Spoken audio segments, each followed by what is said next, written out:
A shout out to our podcast sponsor, sportsponsorship.co.uk. If you or your business are interested in making a real difference to the Scottish game, supporting hundreds of kids into regular football, get in touch with sportsponsorship.co.uk and they'll find the right fit for your brand.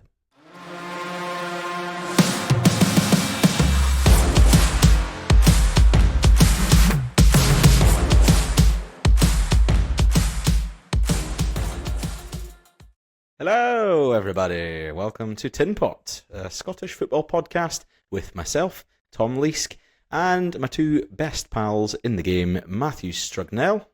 Hello, my acquaintance. Thank you, sir. And Andrew Guild, or Spewy, Mr. Guild, this evening. How are you? Hello. Yeah, I'm alright. Yeah, I've been better. Certainly getting battered by all these bugs this time of year, so it's not been a fun couple of days. Let's hope we can get through this without needing a bathroom break. Coming up on episode 29 of the pods, it is mostly a review of St Mirren's triumph. Let's bask in the glory of Stephen Robinson, or is it Sir Stephen now, Andrew, in your opinion? Does he get? It's always been Sir Stephen in my opinion. Yeah. So yeah, we're gonna bask in the glory of the Paisley Saints' victory from the weekend. Talk about that game, what they did well, what Celtic failed to do. Going to talk a wee bit about managerial changes that have been happening. Stuart Kettlewell, Tony Docherty, and the chat around Nancy at Celtic, and Martin O'Neill's blethering to the press today saying he was happy to stay on. So yeah, loads of chat about manager stuff. But before we do that, we're going to have a look at our three predicted games from the weekend, update the leaderboard for those rolls from Nooch Bar and Kitchen, our sponsors, and then we're going to close out with a quiz. I think that covers off pretty much everything to expect in episode 29. But before we do any football chat, it's always good to find out what Matthew's been up to, and specifically what he's been eating. So Matthew, what's the latest in Fife? Well, I had my work's Christmas night out on Friday.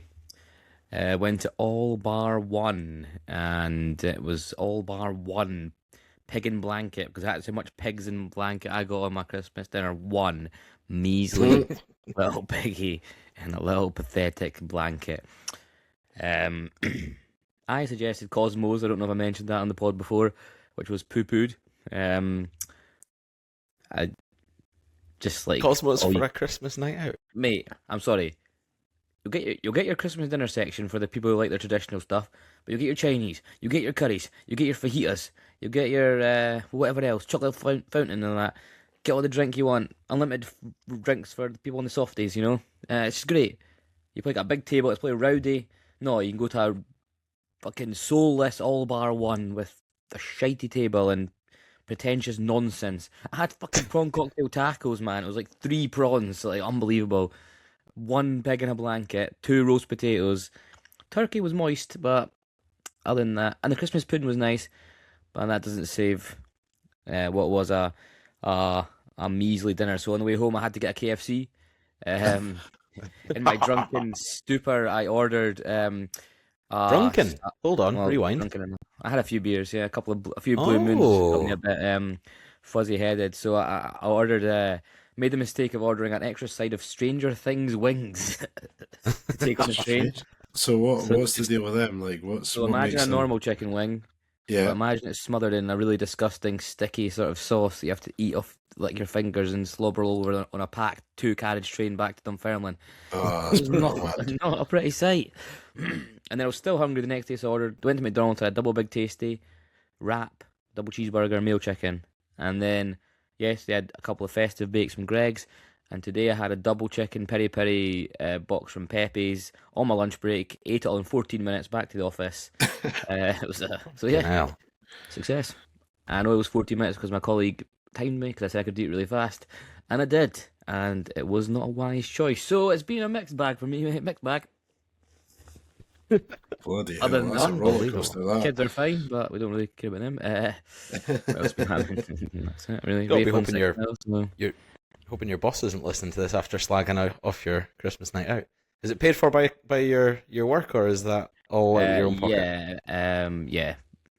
So you got all bar one meal for free, and now you're just criticising it. No, the badinage was top class. The chatter, the banter, the Team bonding was great. The choice of venue was left a little to be desired. But next year, I'm going to join the social committee, and I'm going to get us to Cosmos by hell or high water. That's a Just stone cold elect promise. yourself as head of some sort of committee, mate. That's I'm all you charity need at to the do. moment, but I'm going to move over to social soon and get us to Cosmo. So I'm going to book the table actually next week, I think, in advance. What's your verdict on the festive bake, out of interest? Very good. I love it. I have it every year since Yeah, like 3 years in a row. the I best enjoy of the Greg's bakes, do you think? Well, I'm not too much of a fan of the old steak bake. Not really a sausage rollman either. I enjoy this due to the nice herbs on the outside of the pastry, the nice sort of herby crust, and yeah, I enjoy it. It's a good one. Yeah, and I had a Belgian bun as well, so repping Europe and whatnot. Well played. But I don't know if the Very Greg's nice. loyals will appreciate that. They're probably against the Belgian bun. You know, the folk that usually frequent Greg's. Just call it a Dunno, bun, I think. Yeah, I never tend to go for a Belgian bun, but now that it's This in my one had head, a maybe I'll need thick layer of to go. icing on top. It was Oh, really yeah. good. But yeah, fair play to Greg's. Always pulling it out of the bag with the festive bake. Yeah, Greg's. No, they never really disappoint, do they? It's always at least a 7 on 10 when you go to Greg's. Poor There's a Andrew's great sitting cool there, selection not of really sandwiches. feeling well, and we're just banging on about food. Well, you were partying as well over the weekend, Andrew, if I'm correct. Kind of. I organised a party. Wasn't drinking, and then ended up babysitting 2 kids. Whilst feeling like absolute shit. So, wasn't much of a weekend for me. Ooh. And then, yeah, my bug just seems to have got worse and worse over the last couple of days. So I've absolutely no news at all to report. I'm literally just dragging myself to this podcast via fucking ball hair because, yeah, I just feel rough as hell. But there's loads going about at the moment, so I'm certainly not the only one. Well, we're all grateful for your presence, my friend, and for powering through to be here. And I think I can't remember the last time you came onto a pod without an illness of some sort. Like I think that's the I know, it's having brutal. a 3-year-old will do, I suppose. Eh? Kid in nursery, it's just one bug after the next at the moment. So, yeah, it's good times. It's good. Well, hopefully it all clears out the way in the next 10 days so that you can enjoy what is your sort of number one day of the year, isn't it? Christmas. Your It is, yeah. It's all Very about festive. that Christmas food, man. So, yeah, can't wait. Cannot wait. But is your cheese order all sorted and ready to collect?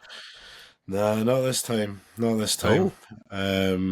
Just gonna go pretty heavy on the meats, I think, this year. So, yeah, got a few joints coming our way, and then yeah, Snoop Doggy Dogg. classic turkey as well. What's your Yes. what's your joint selection, Andrew, at Christmas, my friend? So this Christmas you always have the turkey because it's traditional, and then and then we'll have a gammon joint, which we're gonna slow cook in Coca-Cola. And I think we're ordering a beef one as well, or a pork. Yes. I can't remember what we've done. But yeah, yeah. So it's all kind of squared away. So I just can't wait. You to lucky bastard! do We just that. get turkey, eh? One bloody meat. I want 3 meats, man. I think because we've got loads of people coming around the next day as well, then it's just going to be like a massive leftover feast. So that's the plan. Just smash it on one day and then just deal with leftovers for the next day or so you don't have to do anything. So that's the plan. Anyway. Meat is Leftovers good. of the goat. Except yeah. when you go to Nooch, then Nooch is better than meat. But meat is good other times, and then Nooch is good the things after that. That's it. Enjoy a balanced diet. Well, the way if to I go. get my hands on those buns, then maybe making those leftovers with those. Well, we know it's not going to be me, buns. that's What a for sure. segue. What a segue. You're welcome. Thanks for Andrew's professional segue, as I just mentioned. He has brought us on nicely to some football conversation. We'll move away from Scran for now, but look at Scran in another way. I'm going to share my screen for those of you who are watching. It's time to update the predictor leaderboard. Andrew's going to talk through his prediction between Aberdeen and Kilmarnock. Matthew was looking at Arbroath versus Partick Thistle, and I had Inverness Caledonian Thistle up against Hamilton Accies. So, the scores before we proceed too far.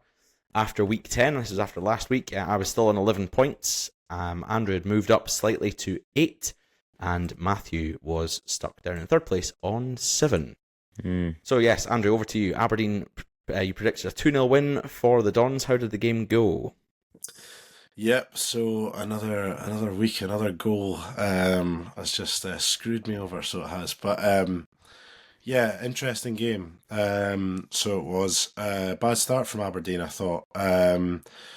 Killy making an early impression. The run on to goal was way too easy. A really nice composed chip to take the lead at Pittodrie. I thought Killy had probably the better chances overall in the first half. There was, shortly after the goal, there was what looked like a bit of a tangle of legs in the box, which I thought looked like a penalty at first look, but didn't have the opportunity to be able to look at it from several angles, so it was chalked off. Hopefully it's not another VAR decision gone wrong, but there wasn't too much protest after, so maybe that was pretty bang on. Soon after that, pen was called for Killy for a handball in the box. Seemed a bit harsh because the arm was kind of tucked into his body. But the ref rightly reversed the decision there when he went to the monitor. So it was good to see VAR used well. I'm just not sure why VAR really needs to be sending a referee to the monitor when it's quite clearly not a penalty. But the fact is they got it right, so I'll take that. Aberdeen had a rubbish first half, but they had a much better second half. They had a couple of opportunities where clearances were made off the line. There was sort of 2-3 shots in the box, clearance off the line, 2-3 shots in the box. They hit the crossbar. So they were really going at it. Second half must have had a pretty serious team talk. Had a direct free kick, which resulted in the keeper spilling as well. Again, that almost was a goal opportunity. So by the time their first goal actually came around, I reckon they could have slotted away about 3 or 4 in that second half. But yeah, right enough, they did slot away a nicely worked goal. It was a tap in from 6 yards in the end, but a really nicely worked goal in the build up, and then Carlson slots away a penalty to make it 2-1. It was a deserved penalty, by letter of the law. It was absolutely a handball. Really harsh, in my opinion, if you're forgetting about the letter of the law, because, it was sort of the old chicken impression with the elbows out. But again, by letter of the law, that's a penalty these days, so fair play. But yeah, Kilmarnock, hopefully weren't hard done by with that penalty decision in the first half. Obviously Kettlewell's lost his job now, which I know we're going to touch on a bit later on, so that would be absolutely cruel if that were the case. But yeah, they have had quite a few decisions against them this season, so yeah, I do feel for Kettlewell a little bit, but you can't really excuse that form. A well-deserved win for the Dons in the end on the day, and that carries them into even better form leading into some pretty heavy fixtures. So well done, Aberdeen. Yeah, some turnaround from Yimi Tillin. I know you boys were a few weeks ago saying that he still had more to prove, but I think since then he's, even with the performance against Strasbourg midweek in Europe, I think they played pretty well in that game. They've definitely turned a corner. They know where the onion bag is now, which is going to help them. And I think, you'll see them finish top 6 pretty comfortably now, as long as they can keep that up. I think so. In that game, they could have finished that game, with 5 goals in that second half. Their attacking play was really decent, so it shows they're capable of switching off, and needing maybe that push at half time. But if they can get even more consistency, I mean, when they're in that flow, they're going to be really hard to beat. Yeah, they just need a striker that can sort of score 10, 15 goals a season comfortably, and I think that's really what they've been missing. But yep, good. So 1 point for you. You got the result correct, but just not the scoreline. So yeah, 1 more point for you in the race for the Rolls. Matthew, as always, our championship expert. What was the Arbroath Thistle game like? You predicted an away win in that one. Yeah, just swap the numbers around, son. Put the 2 in the home column and the 1 in the away column. Another very impressive result for Arbroath on a wet and windy day. Gayfield. Fool me predicting a home defeat for Arbroath at that the cauldron of noise. I mean, some job they're doing. Like, I mean, as I say, people keep thinking they'll fall away, but they seem to just keep getting these great results. You know, going 2-0 up against Thistle, goes with Finlay Marshall and Gavin Riley, a young player, Marshall, known from Aberdeen, and a bit of a veteran in Gavin Riley at 32 years old, who's been a bit of a journeyman, but is finding some decent form for Arbroath. The players at Gayfield are performing, wonderfully. It's a great mix of youth and experience that they've put together in their squad this season. And they continue to impress. Disappointing result for Thistle, given their recent form, and St Johnstone getting away a wee bit after they came back against Ayr on Friday. But yeah, a fairly even game, but Arbroath get the win. Alex Samuels got one back for Thistle late in the game, and then Watson got sent off for Arbroath, but Thistle couldn't get the equaliser. And Arbroath taking their grip on third. The question is, with the mighty Rovers coming into some form, can Arbroath retain a playoff spot going into later into the season? The way it's going, you'd say yes, their form is great, it's particularly at home. It's always a very difficult place to go. As for Thistle, it's a wee blip, but they're still up there with St Johnstone, and I fully expect them to keep pace with them till the end of the season. But yeah, 2-1 for Arbroath, and yeah, I'm no closer to the Rolls, so thanks very much to those teams. You thought you picked a banker, but yeah, Gayfield's a really hard place to go, isn't it? I know, it was a tough game, not like your two bankers. I went for a game that could have gone either way, and it did, so we take the gambles like that, we play the fair game. Yeah, any game could go either way, but I think most people would have said that was oh, my charger's fallen out yet again. That's 2 weeks in a row. I think I could go either way, so I think for bravery I should get an extra point for taking the brave shout. No points for bravery here, mate. All in favour? Only for correct results. Yeah, say aye. All opposed? Nay.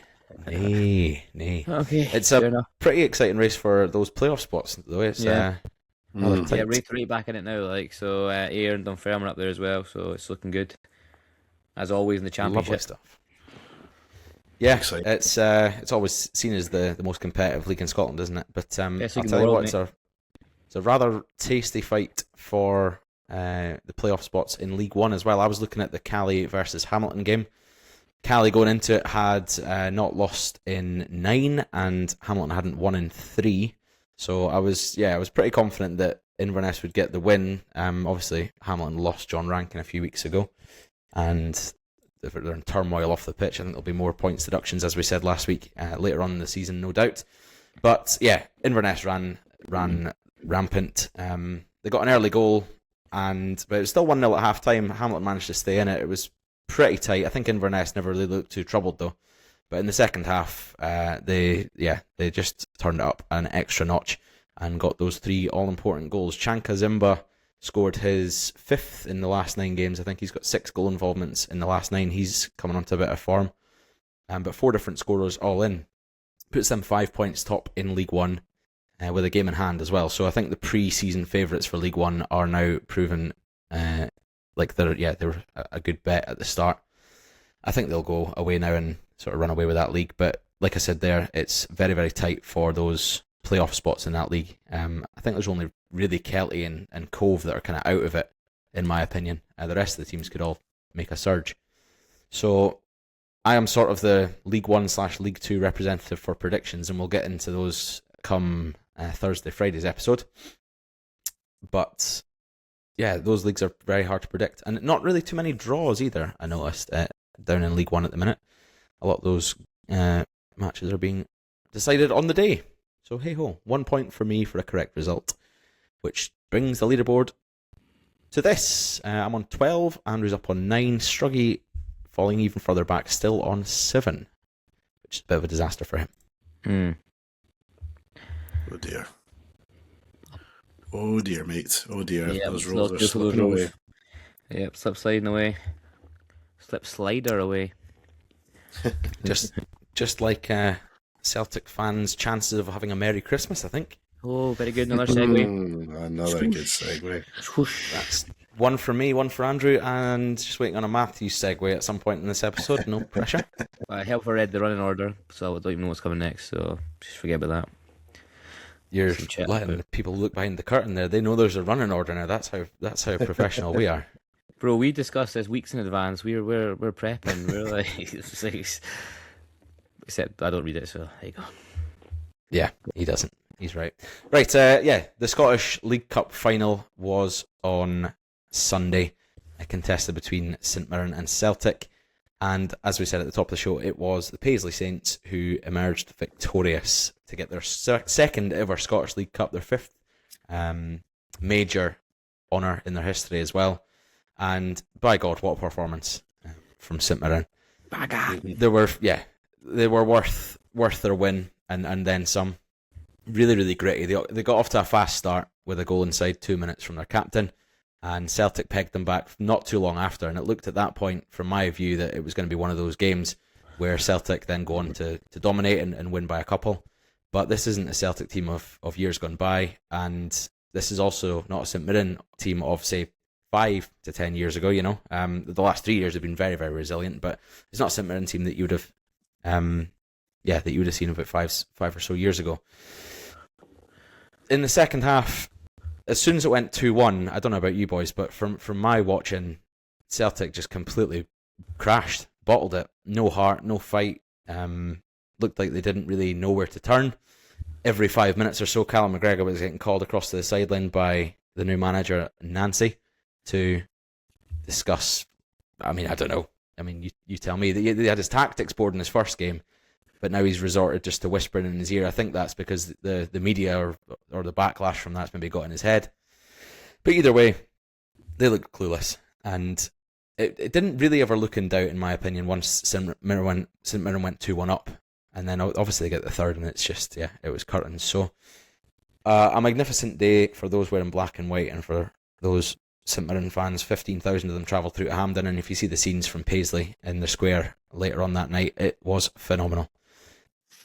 Yeah, that was just a brief summary. There's loads of talking points from the game. I think the first one that we'd like to kick off with is probably Stephen Robinson, a man, Andrew, that you are very, very fond of for a good reason. He has given you the happiest day so far this season as a Rangers fan. So there you go. Who'd have thought it? Yeah, always been a vocal admirer of Stephen Robinson, obviously, but he's got to be the best St Mirren manager, certainly of our era. Maybe must be in the all-time category somewhere, potentially. 3 top 6 finishes, 3 cup finals, a trophy to top it off. He won it in style as well. It wasn't just a narrow win.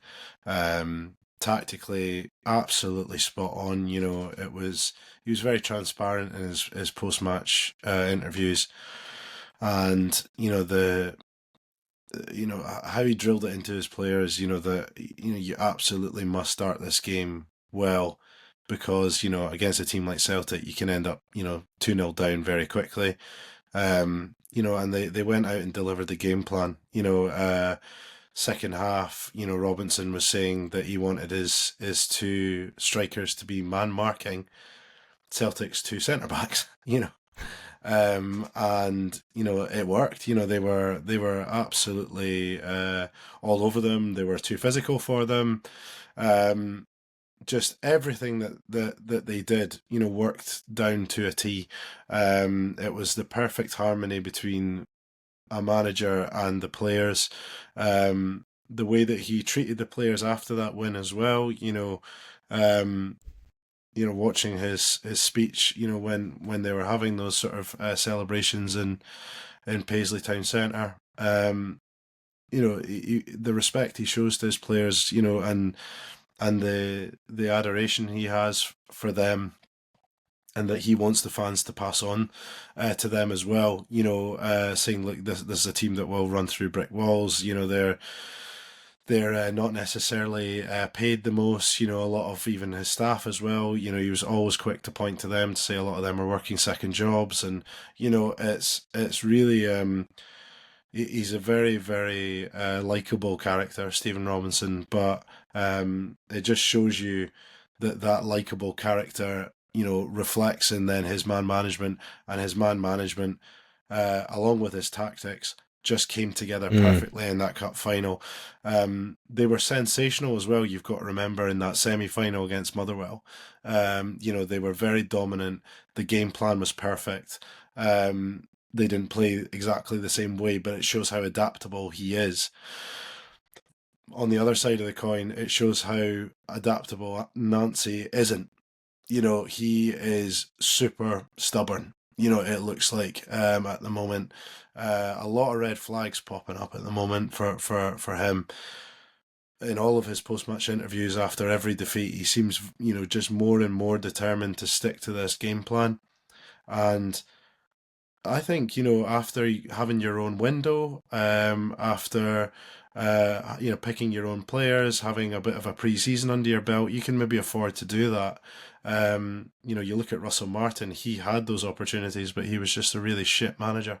But, not say there could be a good manager in there, but for him to not be able to adapt, and maybe play a sort of staggered improvement, towards the style of football he wants to play, especially with the schedule that he's had to wrestle with to start with, I think shows deep naivety, and the fact that obviously Martin O'Neill's been extremely vocal, in TalkSport interviews, etc., over the last 24 hours. One thing that was really alarming is that he and Nancy have only had a 10-15 minute conversation since he took over. So again, that maybe just for me just shows a lot of stubbornness. So a lot of concerns at Celtic, but let's not focus too much on them. Let's focus on a sensational, historic St Mirren win, which was absolutely well deserved. And yeah, congratulations, Stephen Robinson. I think deeply regretting you not being higher up in our manager rankings in the last episode. You will be now. Yeah, exactly. Yeah, need a redo. We'll go back to the Celtic side of things in a wee bit. There's loads to dissect with that side of things. Matthew, keen to come to you and get your thoughts. But like you said, Andrew, there's two sides to Stephen Robinson. Matt always tends to divide managers into vibes versus sort of tactical nous, I suppose. But Robinson's definitely got both. He's got the vibe of being a good man manager, and he looks the tactical good in a genius. suit, man. He was looking sharp. He was fresh trim. Well, the tie was a bit too far down for me, but that's just been a bit. His hair, his beard, his sort of vibe he looked smart as fuck on the touchline. And if I'm a player and I'm looking over the touchline and I see my manager in a 3-piece suit or whatever it was, looking sharp, I'm thinking, I want to win for this guy. I want to win for this guy. He looks smart. I want to see him lifting that trophy. He's putting a lot of work in that hair, on that beard, picking up that suit from Slaters. He needs to get that trophy in his hand. Slaters. In the same breath, though, you like the vibes, man. Martin O'Neill was a tracksuit guy, so I've completely changed my opinion on Martin O'Neill. He's a gobshite, self-serving, absolute fool. If he cared anything about Celtic, he would keep his mouth shut. But anyway, back to Stephen Robinson. He has a good mix of vibes, man. As Andrew says, he's got great rapport with the players. He's clearly builds a great bond with them. But he seems to know how to win these big games, and he's built a really strong team, both physically and mentally at St Mirren. They're consistently getting results, consistently finishing the top 6. It's looking difficult this season with the bigger teams sort of performing as they should. But to win that cup on top of what's been a great spell at St Mirren, it really is exciting for him, and it can clearly propel him to the next level, whether that be at St Mirren or potentially a bigger club. I think he can do better than Morecambe now if he was to leave Scotland, considering they're like fucking diddies in National League now, I think. So yeah, it's great. It's always good to see the old firm lose a cup final, and see other teams get their names on the trophy, especially ending Celtic sort of dominance. It's always great, so let's hope more to come. Yeah, potentially the first season since I think 1955, where we potentially could have the Old Firm winning none of the 3 trophies. That could be with Hearts. I mean, Hearts title challenge, you never know. It's true. Yeah. Yeah, it could happen. But tactically then, Stephen Robinson, I thought when I saw the teams lining up to leave out Mikel Mandron, I thought that was a bit strange personally. But again, when you see the performances of Nlundulu, which he'll never pronounce correctly, and the scorer of the brace, Jonah Ayunga, again, he proves that he knows what he's doing. And I don't know, it's so easy to pick a man of the match that scored 2 goals, and you don't want to take anything away from him. But any other standouts for you, Andrew, having watched the game yesterday? I thought Alundulu was surprisingly impressive, actually, because you look at his record. I think he was at Bolton, I believe, and then he may not have been his parent club, but he went out on loan to Cambridge. Didn't do very much. I think was slightly overhyped, maybe going into that loan move as well, where they were kind of comparing him to the next sort of, or being the next Ivan Toney, not because he's class at betting, but because he was good at football, and he then obviously went on to St Mirren, so. It was a big surprise to see the type of performance he put in. He was getting, by those Celtic defenders. He was really putting a shift in. I thought their stand-in captain was fantastic, although picking up a booking early on. He found the right balance to try and break up play, and I thought the whole team did, to be fair. Found that right balance of when to foul and when to try and sort of make the game a little bit sticky for Celtic. Keeper was sensational. I thought George made some phenomenal saves. Big time. Especially when Celtic were chasing the game. I thought Gogic had an up and down game.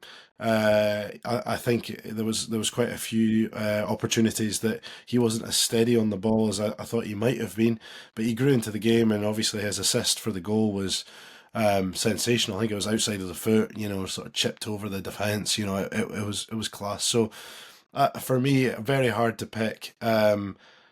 I do think it would probably be between maybe Ayunga and George, because they had the sort of most game sort of most impactful performances, I guess, on the result. But to a man, I don't think there was a St Mirren player that had a poor one. They were all really in a great team performance. Big time. There was a few people on social media I saw today on Rangers pages that were asking the question, would you take Alex Gogic at Rangers? And yeah, this is. I think a lot of the chat underneath it was quite serious, which is mental in my opinion, but it floats around a lot of Rangers podcasts, and I think when you're not really properly watching him play, as I said, overall, I don't think he had the best game. His assist was fantastic. He grew into the game. He's a versatile player in the sense that he can play in defence and midfield, but he's a player that with respect is on the decline, and you would probably see that as maybe not so ambitious to take a player like Gogic at Rangers, but. Yeah, not one that would be on the signing list for me, but the reason why he's in these conversations is because he knows how to play in the Scottish leagues, and he knows how to make things difficult, especially for the Old Firm. But it's different gravy, when you're having to play in one of the Old Firm and you're playing against a low block and all that kind of thing. So it's chalk and cheese, really. Yeah, he most definitely is. He's an internationally capped man for Cyprus, but not quite at age 31, the sort of transfer an Old Firm team should be looking to make, I don't think. Anyway, we'll move away from that to look at the Celtic side of things, I suppose. And it was nice to have a birthday message up on the big screen from a little kid called Zach. Surname is it? I think it's maybe a French name, a Thibord or the board maybe. I don't know. Zach the board came up on the big screen. you can never pronounce the French names as they should be pronounced. So Well, yeah. yeah, I think it was probably the Wilfried board. Yeah. Nancy. Yeah, so third game now in a row for Wilfried Nancy in charge of Celtic, and it's his third straight defeat. The first time, I think the last time that happened for Celtic was 2020. I did a bit of research on lunch today, and that included 2 away games in Europe. And then the last time before that was in 2007-8-ish, I think, and that included an extra time loss away in Europe. So, I mean, it's the first time in probably more than 2 decades that they've lost 3 games like that, all, 2 of them being at home. So, where do we go from here with Nancy and with Celtic? Will they, do you think, pull the trigger early? Will they give them the January window? What do you think, Matt? What's the take on Celtic's performance and Wilfried Nancy's tenure? Yeah, it's been a strange one. To rock up when he did and just be like, "Oh, I got the job on the Thursday," and then or the Friday was it was the Thursday before the game in Europe that he was employed, right? They announced it. Was that right? It was before some. Anyway, it was like 2 or 3 days before the Hearts game. I don't know. And then he just like, "Oh, we're gonna play 3 at the back." Like, okay, fine. You've got your own style, but I can agree what Andrew said. Let's sort of ease it in, kind of go with what's been working relatively well. I mean, obviously Celtic didn't play, sensationally under Martin O'Neill consistently, but they were picking up results, and the players did seem to be free of the shackles of the Saudi Arabia man Rodgers, who clearly wanted a big payday. That's why he forced his way out of the club. Anyway, that's a different thing. At least. Look, clearly you hire a manager because of the style, as we've discussed in the past, and Nancy has his way of playing that's been successful in MLS. But you're coming into a period of intense games of importance, and obviously the Roma game wasn't as important, but it was very difficult. So at least try and be a bit pragmatic in your approach to it. Don't just jump straight into your sort of ideology or your ideals and then sort of force players into different positions that they haven't played, playing wingers at wing back and 3 left-sided centre halves. I just feel like it's a bit naive. Like, I mean, maybe he thinks that these Celtic players, because they play for Celtic, are the best players in the league, which they possibly are, but you do still need to sort of play them in their correct positions. I don't know. And then to go and to lose the cup final the way they did, I mean, it wasn't even close in the end. It was a bit of a humiliation, really, for him. I feel sorry for the guy. Like, I think the Celtic board really have shafted him, and he's not helped himself. So the whole thing's a bit of a mess. And then, as I say, you've got Martin O'Neill talking absolute shite on TalkSport. Like, he needs to get a grip himself. Eh? Like, how can you come into the Celtic team and then just slag off the current manager and really not help him at all? You should be a bit more self-aware if you've got any sort of I mean, to be fair to him, he did urge the fans to back him and give him time. I think you're maybe focusing on clips rather than the full interview, but it's not really fair on Nancy that the former caretaker or whatever is like talking like straight away on a national platform. Why shouldn't he? He was on TalkSport before he got the job. That was who he was not contracted with, but that's where he was making his most of sort of media appearances. So it was totally to be expected for him to be going back to TalkSport or back to punditry duties. And why wouldn't they ask him about Celtic? It would be crazy not to. I don't think it helps. Is he allowed to around the team and the board and the fans? Really, I think it's negatively impacting things rather than him sort of. Even if he is urging them to support the manager, him just sort of being a presence still where the results are going badly, it would just sort of remind Celtic of how badly the sort of season's been managed, I suppose. Yeah, he's allowed to speak to the media. I don't think anyone would stop him doing that. Like you say, that is his livelihood, that's his job. I think maybe so soon after 3 back-to-back defeats, when you're asked a question like that, you could definitely use your media training to skirt around it a bit differently to the way he did respond, I think. I'm not personally slagging him off for it. That's just maybe a defence from Matt's side of things. I don't know.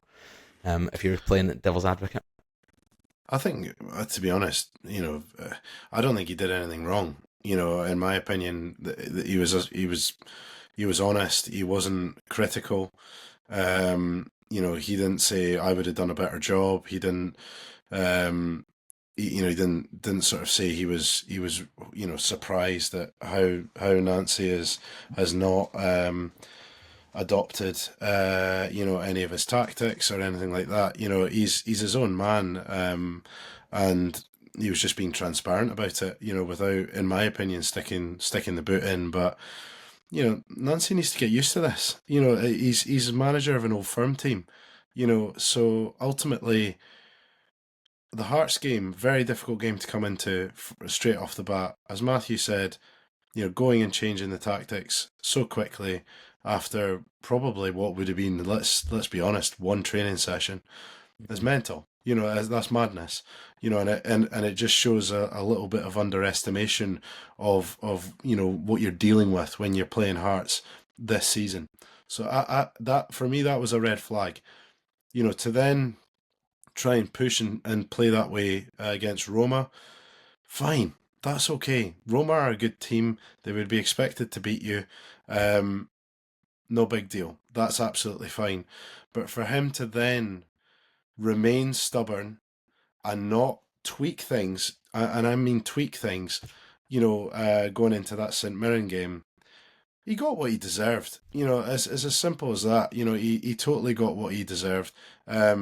He's having to call players over all the time during games to try and reiterate what the message is, what the style of play is.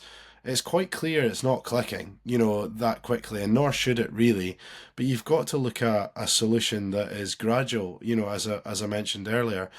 If you compare him to, say, Danny Rule, for example, Danny Rule has a style of football that he wants to play, but he understands he's only got certain tools available to him, so he's adapted his methods as it's gone along, and so far it's worked out quite well. But Martin O'Neill, a seasoned veteran, he's come in and he's tried to keep things simple when he came into Celtic. He's probably not playing his ideal style of football. Had he maybe had a full window, but he's playing with what he's got. For Nancy to come in and try to put his stamp on mid-season in a congested fixture list without a window under his belt, I think he just does not understand how big that job is. That's really what I'm getting. Smacks of arrogance from the board, though. It's the first time I've agreed with the Celtic fans on that count, to be honest. How can the board look at this guy? They must have discussed it in interviews. What do you plan on doing when you come in? He'll have said this, and this.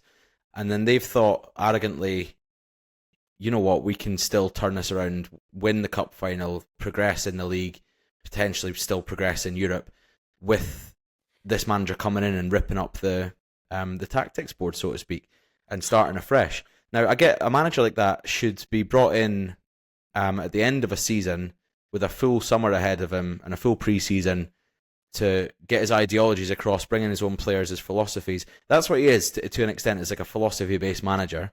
Yeah. Similar to, like, I don't know, Ruben Amorim down south or Russell Martin at Rangers. Mm. And I get that over time you want to stamp. It's kind of what you're saying. I'm just repeating the same thing. But my frustration, well, not frustration, because I couldn't give a fuck about them, but the boards are responsible for that. They're the ones that have interviewed the guy and said, yeah, let's bring him in. And were their hands tied with the timing of it due to those visa issues? Potentially, but there are ways to work around that. You could get him to work alongside Martin O'Neill in training for a period of time. You could try and hide that from the media to an extent to say that we're gonna delay it for whatever reason. I know there's always a chance that gets leaked, but there's definitely other things they could have done. I do think they're to blame for this. I think it's shared blame, in my opinion. I totally agree with what you're saying. I think it's naivety to not look at a short-term plan alongside a long-term plan. So you have to be, you're buying into that style of football when you're interviewing him. You have to be like, right, okay, fair enough. But what are we going to do short-term? We've got a congested fixture list coming up, really big games in there. Trying to get the players to adapt to that style of football straight off the bat is going to be tricky. I understand the type of players that you need. looking at the squad that we have at the moment, are you going to have to be playing players out of position, as Matthew was saying? Yes, absolutely. So they've not thought about the short term enough, in my opinion. But where I would say that there is shared blame is that, Nancy's taken this job. He's the one that's decided to not, coordinate a thorough handover with Martin O'Neill. I mean, ultimately, yes, maybe the board have part to blame for that, but come on. I mean, if you're taking on that job and you're serious about that job and you want to know everything there is to know about every player that's in there, that how they've reacted and performed since Brendan left, their capabilities, you're not just sitting down with Martin O'Neill for 10 minutes. So ultimately he takes the blame for that. It's his neck that's on the line. The board ultimately can slip their way through this. I know there's protest after protest and we take the piss with it, but, ultimately they decide when they go, but the manager's always the first to get the chop. I do think there is a good manager in Nancy there, but I'm not really convinced he's right for the Celtic job. It's difficult to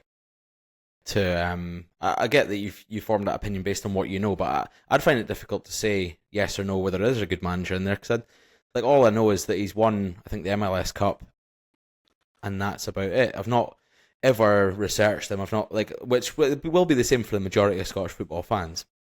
But you have to base it on the decisions he's made since he walked in the door, and that's 3 games worth. I just don't see how anyone with anyone with a football and brain at all can think they can come in and rip it up against those 3 teams in that space of time and think it's going to go well. But just a quick one. Do you think he's going to survive? Let's just put a date. 31st of January. Do you think he's still going to be in the position come the end of Jan? Matthew? Yes, I think if it's relatively close at the top, they'll stick by him. I think if he can get a couple of weeks in the training pitch, maybe that'll improve things. So yes, I do. Yeah, Andrew? I think so. I think so as well. Yeah, I do think so. I do think that he'll pick up enough points. It's a crucial game for him against Dundee United midweek this week. So you don't get a result there. It maybe looks then likely that the 31st is a bit far fetched, but I think if he gets a result there and manages to pick up points against the obvious, and Hearts do have a few slip ups, I think he'll have enough to keep it tight. I think the biggest factor in him staying until that period of time is the board and their reluctance, I think, to make themselves look like idiots. If they sack the manager after 3 games, they're going to look like numpties, egg all over their face. We made the wrong appointment and have to admit wrongdoing, which I don't think they've really ever done, based on previous. So I don't know, if it was up to me. I mean, you saw what I was like with Russell Martin. I completely got that wrong. I said he should have stayed for a lot longer and should have been given more time and all that stuff. With this guy, the writing for me is on the wall. I just don't see how you can recover from that. Well, I can only compare it to Russell Martin, and I definitely see more green shoots with Nancy than I do Russell Martin. There are spells of play where you can say, this looks all right, but it's definitely, I was messaging you guys, during that cup final. So if you keep playing Tierney that way, there's no chance he's going to make the World Cup. And he's one of many players that are just, not able to fit into that style of play, which again, comes back to what you were saying, Tam, about the board maybe not doing their due diligence there. But yeah, it'll be interesting to see. January's huge for them. They're going to have to spend some serious cash to make him a success. And will they? That's the question. Exactly. Yeah, that one's tricky to answer. Speaking of managers losing their jobs, we can move on. Oh, he's done it. The old Seggers. Come on. I was 2 seconds away from saying that as well. So I had to jump in, like. It's one a piece. Right, yes, as Matthew has alluded to there, let's have a wee bit of time to discuss the 2 changes in management. We'll start with the most northerly of the 2, which is in Dingwall. Tony Docherty has been binned after Dougie Imrie's 6-0 thrashing of Ross County. It'll make it their 3rd manager of the season so far, after Cowie was let go earlier in the season. We discussed it last week, and we'd all, I think, had different views, but then kind of at the end agreed, they're not miles away from the bottom. They can still come back. They've got a good, strong squad. Tony Docherty seems like a reasonably good manager. Why would they get rid of him now? And then they've gone and binned him, so it shows how much we know. Matthew's going to try and pretend that he was saying that Doc should get binned, but he did change his mind. So I think we all were in relative agreement that he could turn around, but then anytime you lose 6-0, I think that's probably the end of you. Like, I don't think there's any way back. And the manner of the defeat, I think, really spoke volumes of how badly it's kind of gone wrong, or not even gone anywhere, just not started for him at County. I think the players have to take a lot of the blame as well. Their body language was really poor in that game. Even when the first goal went in, the players looked like they'd given up. Shoulders slumping, arms, flailing, sort of pointing at each other, sort of vibe. I guess it's hard for a manager when the players are sort of so low in confidence, but on the other side of things, Wraith really just kicked them when they were down and just kept fucking battering them, and the game plan from Emery worked to perfection. Clearly he's a manager who's as he knows the league, he knows how to win games. He changed the tactics slightly today, or at the weekend. We had a lot of energy and intensity, and players who were underperforming under Robson, like Paul McMullen, really are coming into a game. And yeah, we just looked like light years ahead. It was honestly one of the best league results Wraith ever had. Like, to win a game 6-0. The last time we scored 6 goals in a league game, it was like 30 years ago. So I mean, it really goes down as one of the greatest results in our recent history. I mean, the bat at Ross County 6-0. I mean, that's like unbelievable. So that's probably why they sacked him. They can't get beat by 6-0 by the Rovers. That's an embarrassment. So see you later, mate. Great start for him.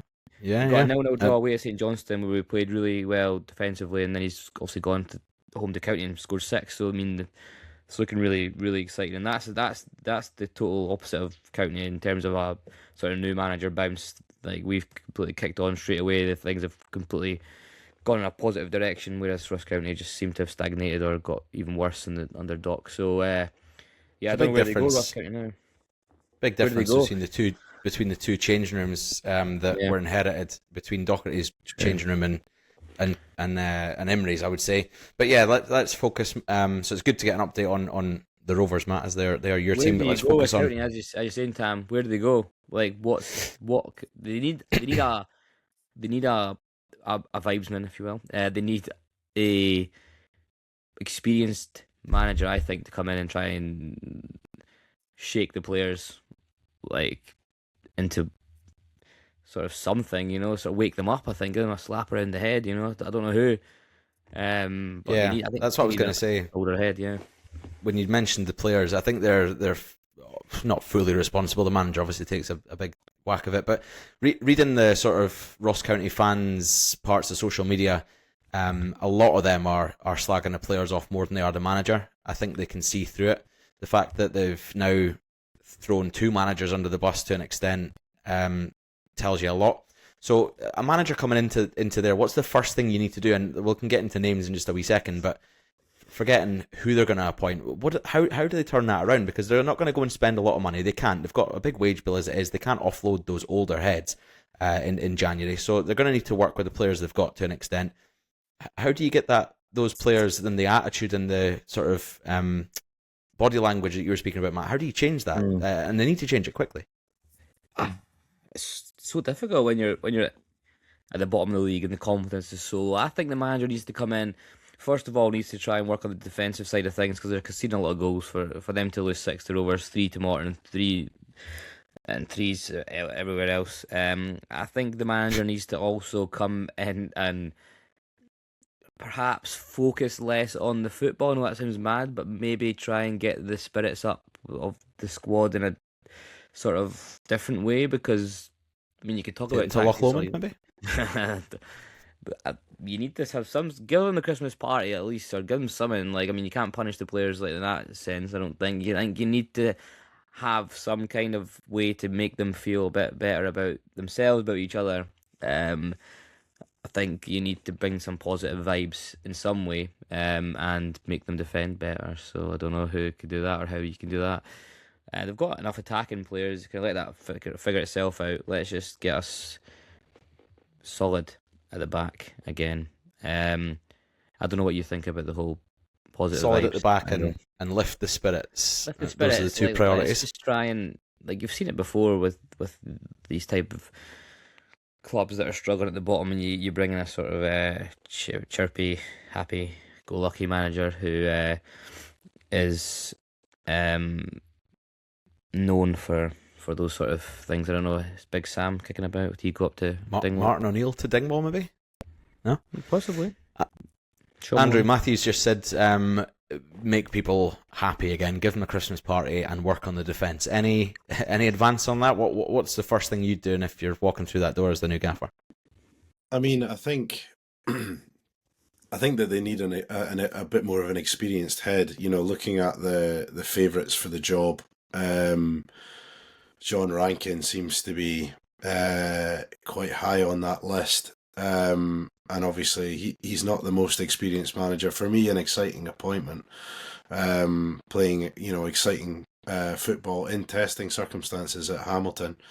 So, on paper, not a disastrous appointment, but the rest are a little bit meh, Derek Adams, coming back for banter. Callum Davidson, surely not, because he's just been let go with Docherty. And not taking over as interim.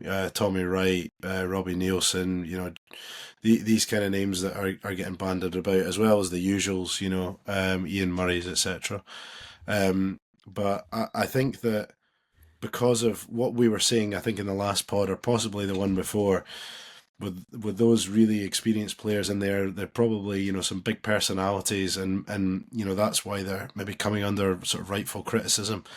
You need somebody that knows what they're doing with those types of personalities. And as much as we rate Tony Docherty as a manager, he was never really in a position where he was having to manage those kind of, say superstars, but superstars of Scottish football, I guess, in that Dundee team. Is completely different in this county team. So I feel for Docherty. It wasn't it wasn't the right appointment. It wasn't his window that he was able to bring in his own players. They were scrambling a lot with loans, after he came in. So it was always an uphill battle, but I just think that he's not managed to rally those experienced heads within that team. County will be a team that will back a manager in January, but they definitely need to get a tune out of what they've got just now. Great to see Dougie Emery having a good result on the weekend, but getting trounced like that by Wraith Rovers, is a completely unacceptable result, and rightfully, they've had to make a change at this point. But hand on heart, I don't really know who would be best to go in there at the moment. Out of that wee list, Robbie Nielsen is probably the most experienced, but do I think he would do a great job? Maybe he would. I think he'd do a brilliant job. Yeah. Maybe. But has he been away from Scottish football for a wee bit too long? I don't know. It still is it's not a dead cert, but I think out of that list, it probably would be the one that ticks the boxes for me. Yeah, Nielsen's the one out of those lot, and it would be a coup. In my opinion, when they got Docherty, I said the same thing, which is why I think no matter who they get in, they'll be struggling now. I just don't see how Docherty wasn't that good enough to get something out of those players, but someone else is. Maybe that's just me being too much of a hater on clubs sacking people. But yeah, you can't sack the players, I suppose. I'd give it Big Dick Campbell. Give it Big Dick Campbell. He'd get them sorted. Or Terry Butcher, a bit of discipline. I think the players would fall out with Dick Campbell, and I don't think that would really go down Dodds maybe? Is Dodds too well. Still one? I think Doddsy did a decent job at Inverness, knows how to work up in the north of Scotland. I think it would be a good appointment within that coaching setup, but as a main man, I think it would be not for Campbell. me. Dick Campbell. Nah. Give it Mick McCarthy. Mick McCarthy. Yeah, I it'll be don't know. interesting to see who they do bring in. We can come back to that in another ep and discuss what we think of the appointment once it's made. But we've got another one to discuss before we close off this episode, and that is just today it was announced Kilmarnock have relieved Stuart Kettlewell of his duties, and I believe Chris Doolan is stepping in as interim coach. He was obviously part of the setup there anyway. Any surprises with him getting the boot? It was 10 games without a win. It's a bit harsh, do you think? I don't know. Am I being How's fair that on harsh, him? but the county one's not? It's Well, like they're nine not wins, bottom. They're not.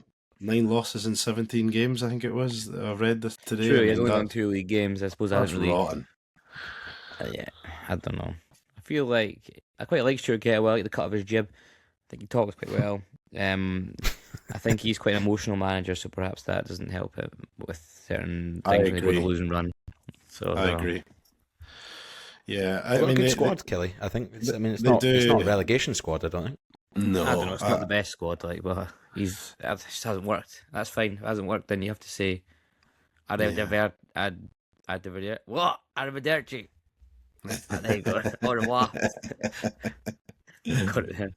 No, I agree. I agree with Tam as well. Like, I think that they have a better team than a relegation scrap sort of squad, if you like. You know, they've got a good balance in there. But yeah, the main takeaway is what you were saying, Matt, is he seems to be quite an emotional manager. Obviously, that was, to his detriment Motherwell. at Motherwell, yeah. And then, you obviously. He's had a few bad decisions against him, Yeah, but to be true. fair, so have a lot of teams. Though, and you look at sort of Davy Martindale, as a prime example, especially very early in the season, getting really some brutal decisions against him. But he's experienced enough to hold his own and not allow it to affect his team. Whereas Kettlewell, I think, is maybe just too much of an open book, and. I think it does then go on to affect his team and his confidence, and maybe on reflection you could see that in the Aberdeen game, when they maybe didn't get a decision their way with a penalty, which whether it was a penalty or not, who knows, but if it was tight or questionable or whatever, maybe that then got in the players' heads because they knew that their manager would probably be apoplectic, about it. So I don't know. I think. He was given a good run. He was given a good chance. I don't necessarily think he's a bad manager, but I maybe think that he's got a little bit, or he should take the time to reflect before he maybe jumps into Back to county, another maybe? job. No, No, too no. soon. Way too risky is the problem. Going into county now under this amount of pressure, taking somebody that seems to not cope with pressure very well, I think is a huge risk. It's interesting. I'm saying that I quite like their squad, and it's not it's not a relegation squad. But if you look at some of the names they lost in sort of Daniel Armstrong, Bobby Wales, in the summer, Kyle Vassell, they've not really replaced them with anything at the same level. I still do believe that the core of that squad is good enough to stay up. Like I say, I still do believe that. But that is Stuart Kettle's. He's had a full summer window, did he not? So Yeah. He did, yeah. And I'm not saying he's solely responsible for the players he's bringing in, but that squad's not good enough. I'm not fully convinced by him at all, to be honest. I think Kelly could do a lot better. Having said that, Derek McInnes only managed to get them 9th place last season. Yeah. And they're sitting, 11th just now? Yeah, he had to go. I think, what's the next name coming in there? Do you think Chris Doolan will get it permanently? Is it going to be a... I don't see that's I don't a know, step up, really. Like, I don't see how Stevie that's... Naismith? I don't know. Maybe... Davy Martindale, potentially? Is there a list? Have you got a list there, or...? Those are just names off the top of my head. I think Naismith would be a good shout That's if you would, interesting. Yeah, if you definitely. would take that, because I mean, I the actually Kelly thought connection.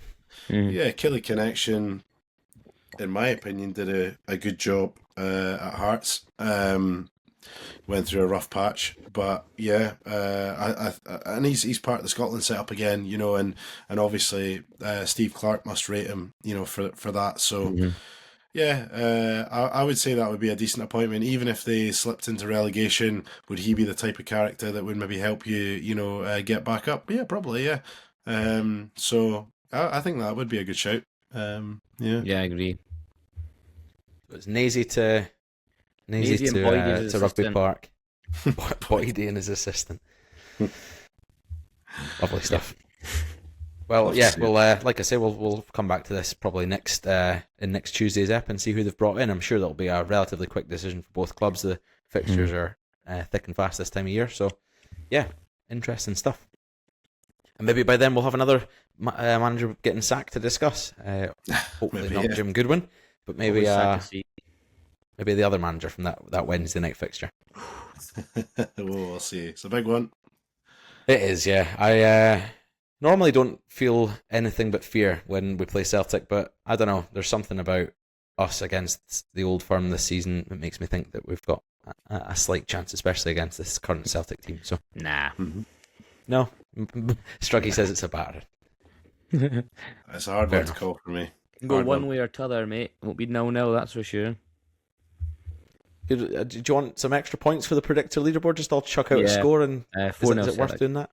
4-0 Celtic. Yeah. I Andrew? think it'll be a 1-1 draw. 1-1 draw.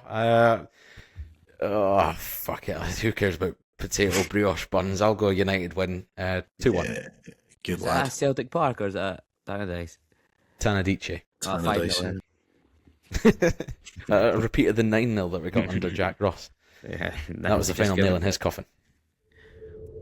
In a world where sponsorship is more accessible than ever, that world exists at sportsponsorship.co.uk. Whether you're interested in making a difference to your local community or further afield, or perhaps you're looking for access to tens of thousands of followers online to push your brand further than ever, get in touch with sportsponsorship.co.uk. That's sportsponsorship.co.uk.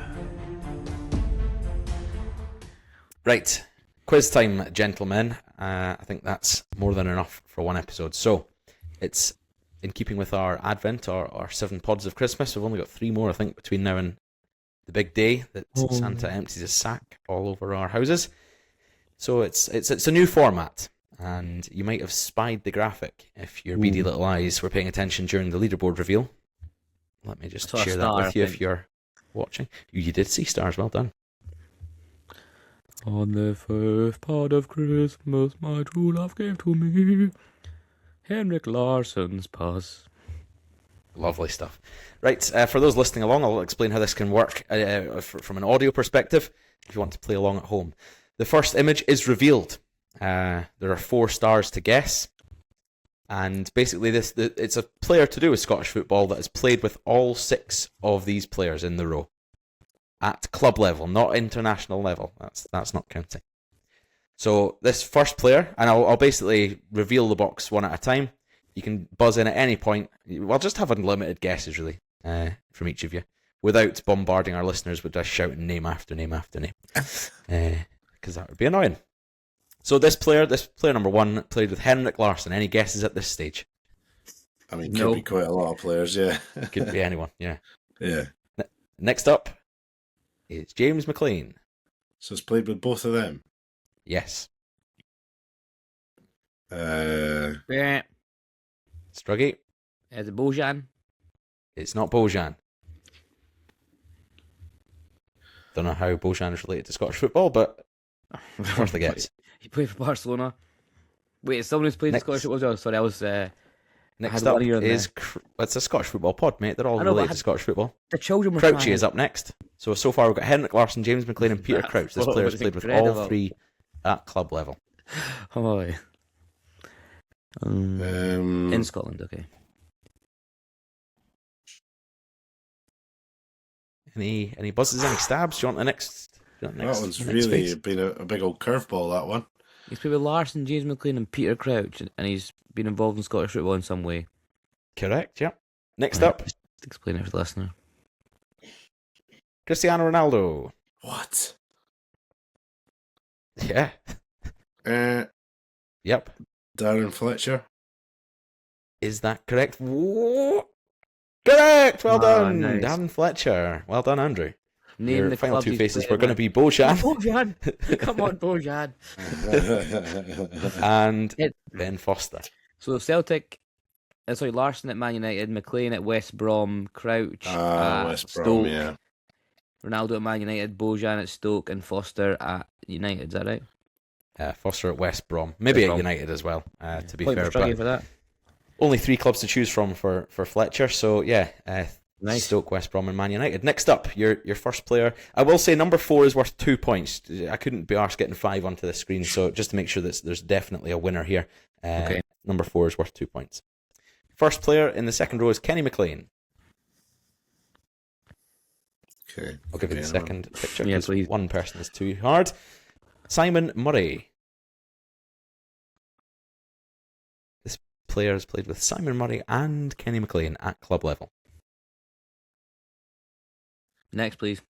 Next up is Ashley Young. What the fuck? Struggy. Is it John McGinn? Is it John McGinn? It's John McGinn. Well done. Well Thank done. you. Played with Young at Villa, Murray at Hibs, McLean at St Mirren, Ryan Gauld at Hibs, Philippe Coutinho at Villa, Got that. and Eric Jemba at St Mirren. Nice. Should have led off with that, to be fair. That would have Yeah, been that would have been a real difficult. curveball. Next, so it's 1-1. Player 3 up next has played with Ryan McGowan. And Okay. also Julian Lescott. Which person in Scottish football has played with both Julian Lescott and Gowser? Next one, please, for me. Don't know if Andrew wants to guess. No, on you go. Well, I think I'm on the right track in my head. Number 3 is Charlie Adam. Maybe not. I'd say these do get tougher as we go down, potentially. Charlie Adam. Do you Google worst pictures of players to put on Kevin. the... No, mate, what do you mean? Handsome Chatham. Dundee Nah, man, next as for me. Andrew I'm not, well nothing's knows. calling it to me. Image number 4, Thomas Jesus. Gravison.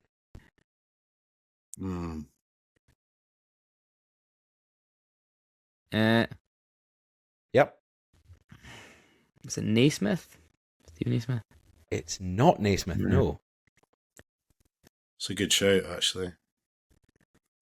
Image 5, Who is that? Sebastian Faure. I thought it was Jack Wiltshire. Seb Faure. Seb That gives you a bit of a clue. Yeah. He definitely has played for Rangers. Oh no, he's not Scottish. What I'm on about? Never mind. What the fuck?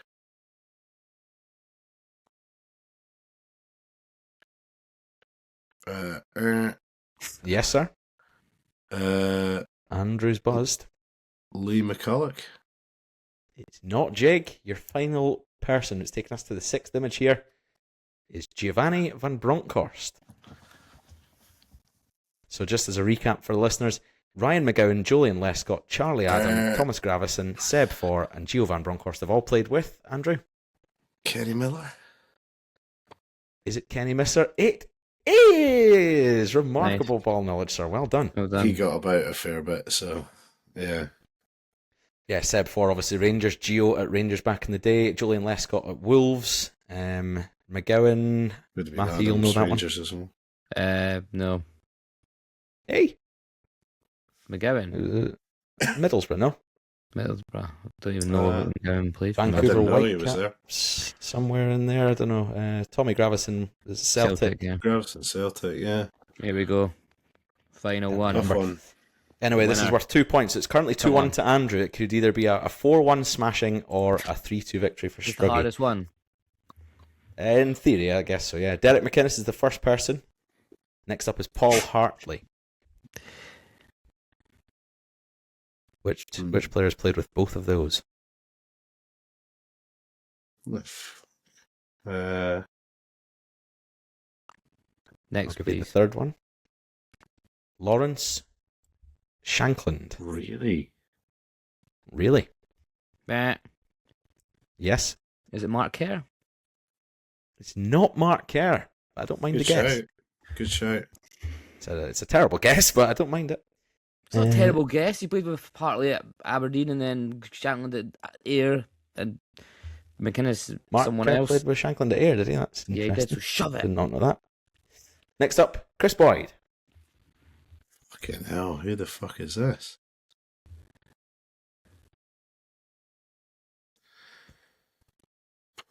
This is why it's worth 2 points. Your fifth person Tricky one. is the man from above. It's Kenny Miller. Yeah, of course it is. I mean, everywhere. Boyd, Hartley, Shankland, McInnes, and Kenny Miller, who's played with all 5 of those beautiful Scottish men.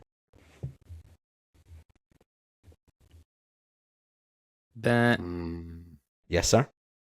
Russell Anderson. Oh, it's not Russell Anderson. Ah. I'll reveal the 6th and final image. Love you, Russ. Johnny Russell. Bah. Yes? John Daly. Not John Daly. When did John Daly play with Shankland? I'm just guessing. I'm just shouting out names here. Yeah, we can shout out the names as we want. You can. You can. Yeah, come on. I'm really struggling with this one. Scott Another buzz Severin. from Matthew. Not Scott Severine. No, another man who definitely didn't play with Lawrence Shankland.